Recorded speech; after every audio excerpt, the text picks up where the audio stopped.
Assalamualaikum warahmatullahi wabarakatuh. Kami kelompok 2 akan menjelaskan materi tentang model-model pengembangan media.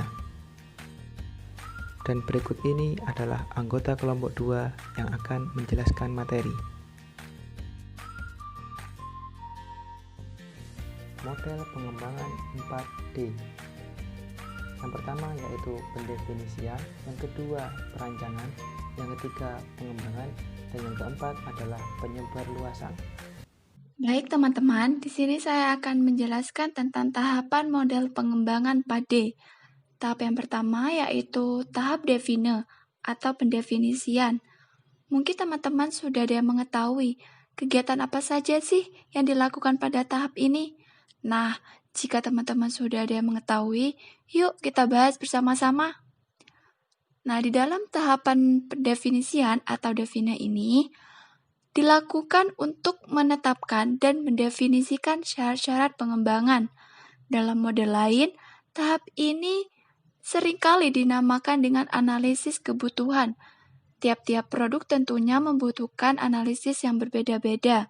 Secara umum, dalam pendefinisian ini dilakukan kegiatan analisis kebutuhan pengembangan, syarat-syarat pengembangan produk yang sesuai dengan kebutuhan pengguna, serta model penelitian dan pengembangan yang cocok. Nah, dalam menganalisis itu ada 5 kegiatan yang dilakukan pada tahap define. Yang pertama, front-end analysis, yaitu pada tahap ini, guru melakukan diagnosis awal untuk meningkatkan efisiensi dan efektivitas pembelajaran. Yang kedua, learner analysis. Pada tahap ini, dipelajari karakteristik peserta didik, misalnya kemampuan, motivasi belajar, latar belakang pengalaman, dan sebagainya. Yang ketiga, text analysis. Nah, di dalam ini, pendidik menganalisis tugas-tugas pokok yang harus dikuasai oleh peserta didik agar peserta didik dapat mencapai kompetensi minimal. Yang keempat, konsep analisis. Di sini, menganalisis konsep yang akan diajarkan, menyusun langkah-langkah yang akan dilakukan secara rasional. Dan yang terakhir, specific instructional objectives. Nah, dalam hal ini, menulis tujuan pembelajaran, kemudian perubahan perilaku yang diharapkan setelah belajar dengan kata kerja operasional. Kemudian, dalam konteks pengembangan media pembelajaran berbentuk modul, ada tahapan yang harus dilakukan. Nah, pada tahap pendefinisian ini dilakukan beberapa cara. Yang pertama, analisis kurikulum. Pada tahap awal, peneliti perlu mengkaji kurikulum yang berlaku pada saat itu. Hal ini dilakukan karena kemungkinan tidak semua kompetensi yang ada dalam kurikulum dapat disediakan atau dapat digunakan sebagai bahan ajar. Jadi, harus dianalisis terlebih dahulu untuk menetapkan pada kompetensi yang mana yang akan digunakan sebagai bahan ajar. Seperti itu. Yang kedua, merumuskan tujuan pembelajaran.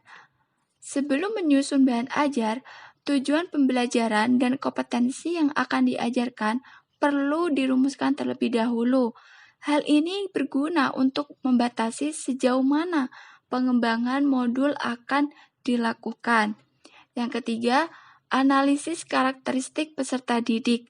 Seperti layaknya seorang guru, haruslah mengetahui karakteristik di setiap peserta didik.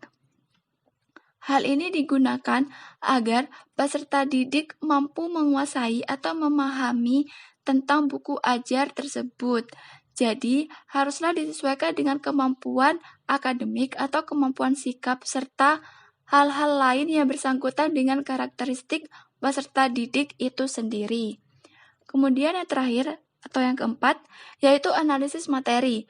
Analisis materi dilakukan dengan cara mengidentifikasi materi-materi utama yang perlu diajarkan, kemudian mengumpulkan dan memilih materi yang relevan, Setelah itu menyusun kembali secara sistematis. Nah, begitulah penjelasan dari saya mengenai tahapan yang pertama tentang definisi atau define pada modul pengembangan 4D. Selanjutnya akan dipaparkan oleh Saudari Sukma. Selanjutnya yaitu perancangan. Perancangan adalah penggambaran, perencanaan, dan pembuatan sketsa atau pengaturan dari beberapa elemen yang terpisah ke dalam suatu kesatuan yang utuh dan berfungsi sebagai perancangan sistem. Perancangan ini merupakan alat bentuk grafik yang dapat digunakan untuk menunjukkan urutan-urutan dari proses sistem. Perancangan pengembangan sumber daya media berbasis teknologi informasi digunakan untuk mendukung strategi perencanaan media teknologi informasi di sekolah. Dalam perancangan media teknologi informasi membutuhkan suatu pendekatan metodologi. Pendekatan metodologi yang dapat digunakan antara lain salah satunya seperti versi Word. Metodologi ini dimulai dari proses mengidentifikasi kondisi investasi sumber daya dari media berbasis teknologi informasi di masa lalu yang kurang bermanfaat bagi pengembangan media teknologi informasi saat ini. Metodologi ini mempunyai 3 sasaran utama, yaitu memperbaiki efisiensi kerja dengan melakukan otomasi berbagai proses mengelola informasi. Selanjutnya, meningkatkan efektivitas manajemen dengan memuaskan kebutuhan informasi untuk mengambil keputusan. Ketiga, memperbaiki daya saing atau meningkatkan keunggulan kompetitif organisasi dengan merubah gaya dan cara berbisnis. Tahapan perancangan media teknologi informasi yang dilakukan di sekolah secara internal dan eksternal melalui beberapa tahapan. Yang pertama, tahap 1, melakukan analisis terhadap kondisi bisnis eksternal. Tahap kedua, melakukan analisis terhadap kondisi teknologi informasi eksternal di sekolah. Tahap ketiga, melakukan analisis terhadap kondisi bisnis internal. Tahap keempat, melakukan analisis terhadap kondisi teknologi informasi internal. Tahap 5, menentukan kerangka kerja perencanaan pengembangan sumber daya teknologi informasi. Selanjutnya yaitu develop atau pengembangan. Tahap pengembangan adalah tahap untuk menghasilkan produk pengembangan. Dengan maksud lain, tahap pengembangan merupakan kegiatan membuat rancangan menjadi produk dan menguji validalitas produk. Tujuan dari tahap pengembangan adalah untuk menghasilkan bentuk akhir perangkat pembelajaran setelah melalui revisi berdasarkan masukan para pakar ahli dan data hasil uji coba. Thiagarajan membagi tahap pengembangan menjadi 2 kegiatan. Yang pertama yaitu validasi ahli atau expert appraisal. Expert appraisal merupakan teknik untuk memvalidasi atau menilai kelayakan rancangan produk.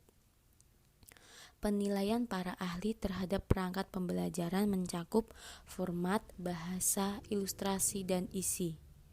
Berdasarkan masukan dari para ahli, materi pembelajaran direvisi untuk membuatnya lebih tepat, efektif, mudah digunakan, dan memiliki kualitas teknik yang tinggi. Dalam kegiatan ini dilakukan evaluasi oleh ahli dalam bidangnya. Saran-saran yang diberikan digunakan untuk memperbaiki materi dan rancangan pembelajaran yang telah disusun. Yang kedua, yaitu uji coba pengembangan atau developmental testing. Developmental testing merupakan kegiatan uji coba rancangan produk pada sasaran subjek yang sesungguhnya. Pada saat uji coba ini dicari data respon, reaksi, atau komentar dari sasaran pengguna model. Hasil uji coba digunakan memperbaiki produk. uji coba dan revisi, terus kembali dilakukan hingga diperoleh perangkat yang konsisten dan efektif. Dalam konteks pengembangan bahan ajar, buku atau modul, tahap pengembangan dilakukan dengan cara menguji isi dan keterbacaan modul atau buku ajar tersebut kepada pakar yang telah terlibat pada saat validasi rancangan dan peserta didik yang akan menggunakan modul atau buku ajar tersebut. Hasil pengujian kemudian digunakan untuk revisi, sehingga modul atau buku ajar tersebut benar-benar telah memenuhi kebutuhan pengguna.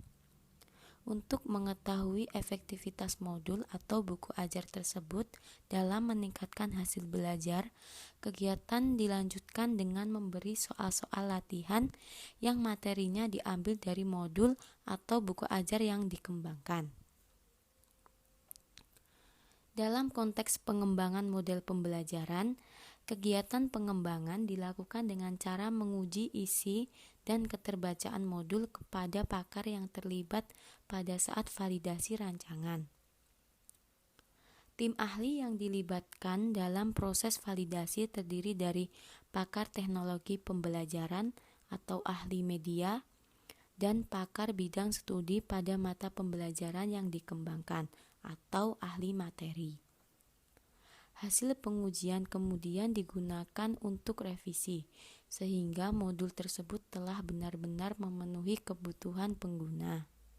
Baik teman-teman, tahap yang selanjutnya yang akan kita bahas adalah disseminate atau biasa disebut dengan penyebarluasan. Proses diseminasi ini merupakan suatu tahap akhir pengembangan. Tahap diseminasi dilakukan untuk mempromosikan produk pengembangan agar bisa diterima pengguna, baik individu, suatu kelompok, atau sistem.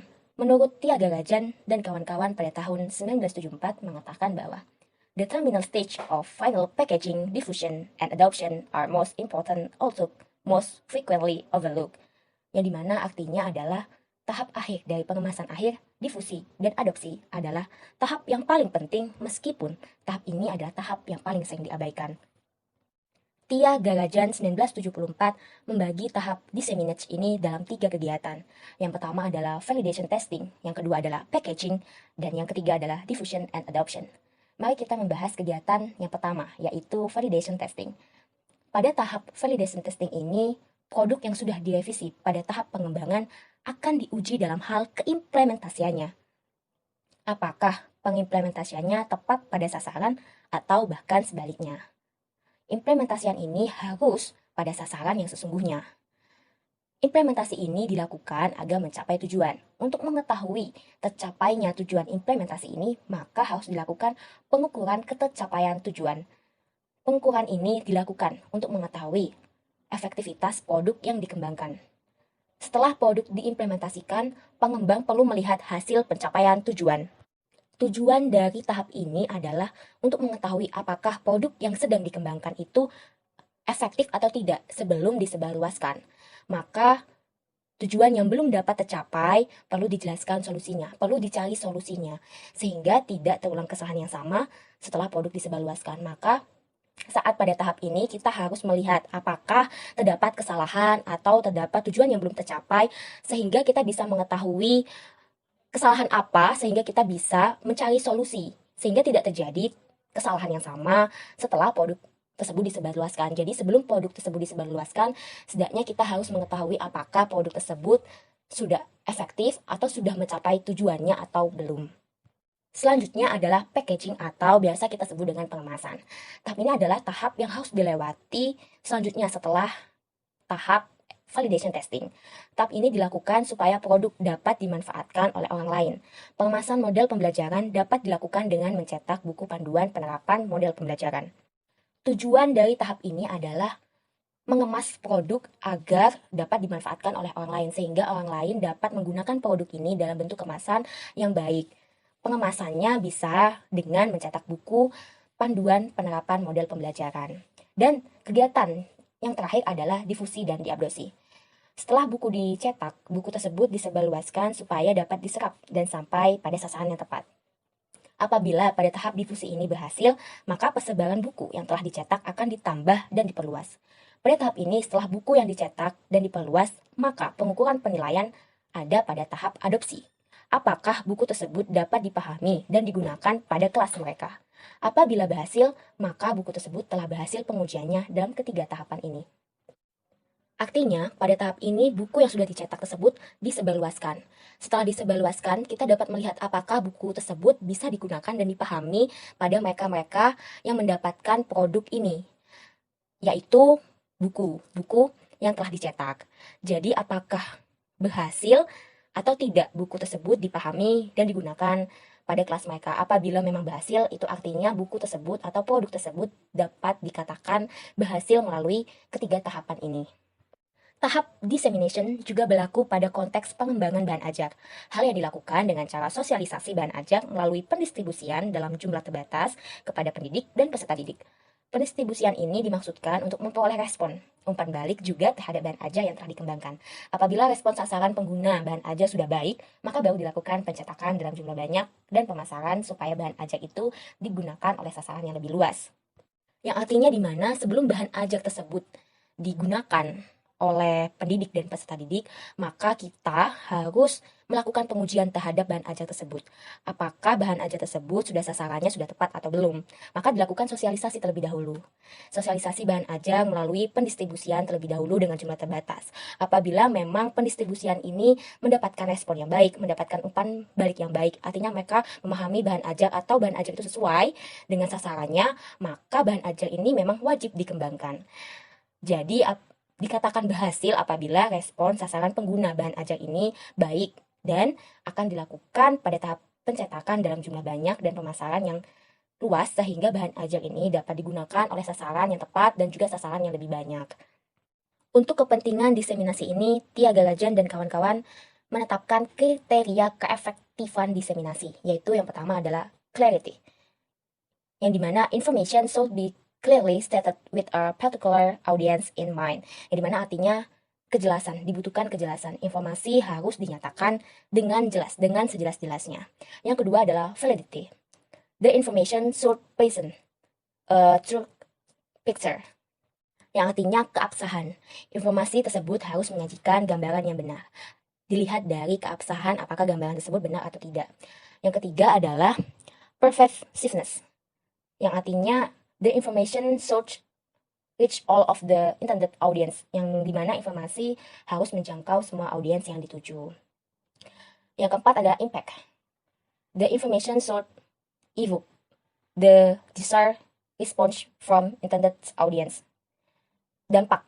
Apakah informasi tersebut harus membangkitkan respon keinginan dari audiens yang dituju. Respon dan keinginan dari audiens ini lah yang dikatakan dampaknya. Dan yang kelima adalah timeliness.